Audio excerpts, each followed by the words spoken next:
बिस्मिल्लाहिर्रहमानिर्रहीम। प्यारे भाई और बहनों, अस्सलाम वालेकुम वरहमतुल्लाहि वबरकातुहू। उम्मीद है कि आप सब खैरियत से होंगे। मैं हूं आपका मेज़बान हकीम शहबाज हुसैन अवान और आप इस वक्त देख रहे हैं नेचुरोपैथी पीके। आज की इस मुख्तसर सी वीडियो में मैं आपकी खिदमत में एलर्जी के लिए बिलखसूस जो छपाकी, जिस्म पर धब्बड़ पड़ जाना, किसी गज़ा के इस्तेमाल से, किसी दवा के इस्तेमाल से या वैसे ही मौसमी तब्दीली की वजह से, किसी भी वजह से अगर आपको एलर्जी हो गई है, जिस्म सूज गया है, जिस्म पे धब्बड़ पड़ गए हैं, बहुत से लोग मुझे मैसेज भी करते रहते हैं इस पे कोई वीडियो बनाएं। तो ऐसी सूरत में ये आज का जो मैं नुस्खा आपकी खिदमत में पेश कर रहा हूँ, ये बहुत ही आला पाए का और मौसर नुस्खा है। इसमें आपने पुदीना खुश्क जो है उसके पत्ते लेने हैं 100 ग्राम, कशनीज 100 ग्राम, कशनीज खुशक धनिए को कहते हैं, सौंफ आपने लेनी है 100 ग्राम, शक्कर सुरख आपने लेनी है 100 ग्राम।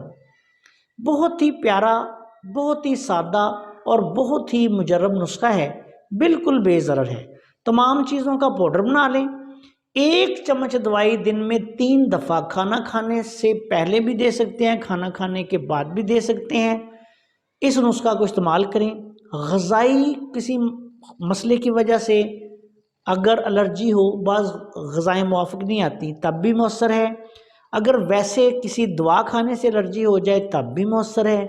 और अगर कोई मौसमी तब्दीली की वजह से धब्बड़ पड़ गए हैं, ख़ारिश हो गई है, जैसे यकदम मौसम तब्दील होता है या बंदा गर्म या ठंडा हो जाता है, या बाज़ सूरतों में ऐसा भी होता है कि कुछ लोग जो हैं वो नहा के आएँ तो कहते हैं कि हमारे जिस्म पे ख़ारिश होनी शुरू हो गई है, एलर्जी हो गई है, तब भी मौसर है।